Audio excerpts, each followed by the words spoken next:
வணக்கம். பரபரப்பு மீடியா செய்திகளுக்காக நான் ரோஷன்.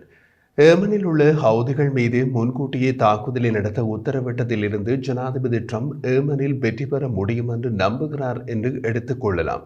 செங்கடலில் இஸ்ரேலிய கப்பல்களை தாக்குவோம் என்று ஹவுதிகள் சொன்னார்களே தவிர இதுவரை தாக்கவில்லை.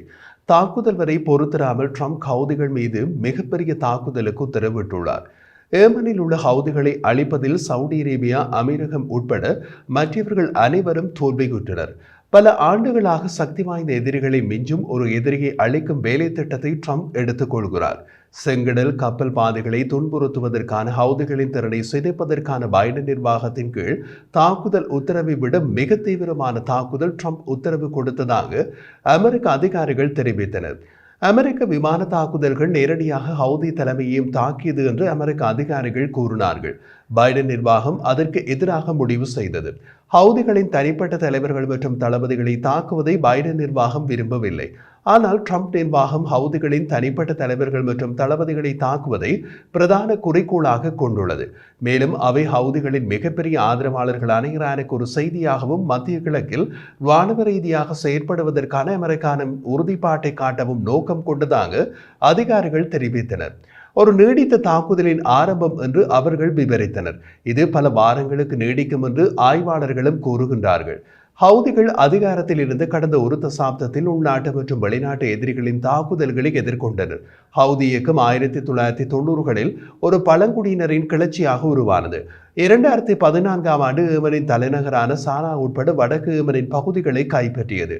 இது தொடர்ச்சியான உள்நாட்டு போரை தூண்டியது. அமெரிக்க ஆதரவுடன் 7 ஆண்டுகளாக சவுடி தலைமையிலான ராணுவ நடவடிக்கையில் ஆயிரக்கணக்கான விமான தாக்குதல்கள் நடத்தப்பட்டன.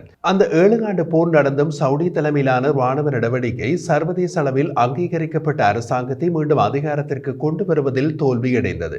ஈரானிய ஆயுதங்கள் மற்றும் பைசியுடன் ஹவுதி இயக்கம் சவுடி அரேபியா மற்றும் ஐக்கிய அரபு எமிரேட்ஸை ஆளற்ற விமானங்கள் மற்றும் ஏவுகணைகள் மூலம் அச்சுறுத்தும் திறனை விரிவுபடுத்தியது. இது ஹவுதிகள் மீதான முதல் அலை தாக்குதலின் தோல்வியை குறிக்கிறது. அதில் அமெரிக்கா நேரடியாக தொடர்பு படவில்லை. இப்போது ட்ரம்ப் நேரடியாக தொடர்பு பட்டது மட்டுமின்றி பல வார கால போருக்கு உத்தரவிட்டுள்ளார். இதில் ட்ரம்ப் ஜெயித்தால் இது அவரது ராணுவ ரீதியான போரின் முதல் வெற்றி. இங்கு மற்றொரு பங்காளியும் உள்ளது, அது இஸ்ரேல். இஸ்ரேல் டிசம்பரில் சானா விமான நிலையத்திற்கு எதிராக தாக்குதல் நடத்தியது உட்பட குறைந்தது 4 முறை ஏமனில் தனது சொந்த தாக்குதல்களை நடத்தியது. இதனால் ஈரானிய உத்தரவில் ஹவுதிகள் இஸ்ரேலிய கப்பலை தாக்குதல் இஸ்ரேலும் ஹவுதியை தாக்கும். ஹவுதிகள் அமைதியாவதற்கு அமெரிக்க தாக்குதல்கள் போதுமா அல்லது முன்னுக்கு பின் முரணாக இருக்குமா என்பதுதான் இப்போதைய கேள்வி. ஹவுதிகளை பொறுத்தவரை அவர்கள் சொந்த தாக்குதல்களுக்கு பல காரணங்கள் உண்டு.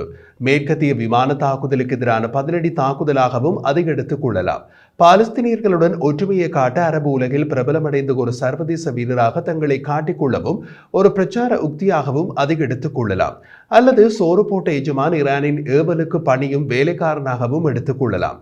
ஆனால் ட்ரம்ப் ஹவுதி தலைவர்களையே சொர்க்கத்திற்கு அனுப்பும் திட்டத்தில் இவர்கள் எவ்வளவு காலத்திற்கு தாக்கு பிடிப்பார்கள்? ஹெஸ்போலா போல பணிந்து விடுவார்களா? இங்குள்ள முக்கிய விஷயங்கள் 2. ஒன்று, ட்ரம்ப் தமது வெற்றியினை ஏமனில் காட்ட விரும்புகிறார். இரண்டாவது, மோதல் நீடித்தால் வாஷிங்டன் மீதான அழுத்தத்தின் மறைமுக வடிவமாக ஹவுதிகள் சவுதி அரேபியா மீதான தாக்குதலை மீண்டும் தொடங்க வாய்ப்பு உள்ளது. ஹவுதிக்கு சோறு போடும் ஈரான் அந்த உத்தரவை இடலாம். ஆனால் ட்ரம்பின் எச்சரிக்கை அடுத்து அமெரிக்க தாக்குதல் ஈரான் மீது என்பதுதான். அதனால் வயதானாலும் மதகுரு பயப்படலாம். ஏற்கனவே கெத்து காட்டிய பலர் மேலே போய்விட்டார்கள். 2023ஆம் ஆண்டு முதல் ஹவுதிகள் ஏவுகணை மற்றும் ஆளற்ற விமானங்கள் மூலம் 100க்கும் மேற்பட்ட வர்த்தக கப்பல்களை குறிவைத்து 2 கப்பல்களை மூழ்கடித்து 4 மாலுமிகளை கொன்றனர். அவர்கள் சமீபத்தில் அமெரிக்க கண்காணிப்பு ஆளற்ற விமானத்தை வீழ்த்தியதாகவும் அமெரிக்க ஜெட் போர் விமானத்தின் மீது ஏவுகணையை ஏவியதாகவும் கூறினார்கள். காசாவில் போர் நிறுத்த ஒப்பந்தத்தை மீறியதற்காக இஸ்ரேலை குறிவைத்து அதன் கடற்படை நடவடிக்கைகள் இருப்பதாகவும் ஏமன் மீதான அமெரிக்க தாக்குதல்கள் பதிலடி கொடுக்கும் என்றும் ஹவுதியின் செய்தி தொடர்பாளர் கூறினார். ஒரு தொலைக்காட்சி உரையின் போது ஹவுதி தலைவர் அப்துல் மாலிக் அல் ஹவுதி ஏமன் மீதான அமெரிக்க தாக்குதலுக்கு குழுவின் ஆயுதப்படைகள் பதிலடி கொடுக்க தொடங்கியுள்ளதாக கூறினார். ஏவுகணை தாக்குதல்கள் மற்றும் அதன் போர்க்கப்பல்கள் மற்றும் கடற்படை கப்பல்களை குறிவைத்து அமெரிக்க எதிர்களுக்கு பதிலடி கொடுப்போம் என்றார். அமெரிக்க ஜனாதிபதி ட்ரம்பை பொறுத்தவரை அவர் ஒரு போர் வெற்றியை அமெரிக்காவுக்கும் உலகுக்கும் காட்ட விரும்புகிறார். அதற்கு ஒரு அற்புத சந்தர்ப்பம் இப்போது கிடைத்துள்ளது. முன்பு நடந்த அமெரிக்க மற்றும் இஸ்ரேலிய தாக்குதல்களில் இருந்து இழந்த திறன் மூலம் ஹவுதிகள் பலவீனமடைந்ததே உள்ளனர். அதனால் திரட்டக்கூடிய தாக்குதல்களின் எண்ணிக்கை ஓரளவு தடைப்படலாம்.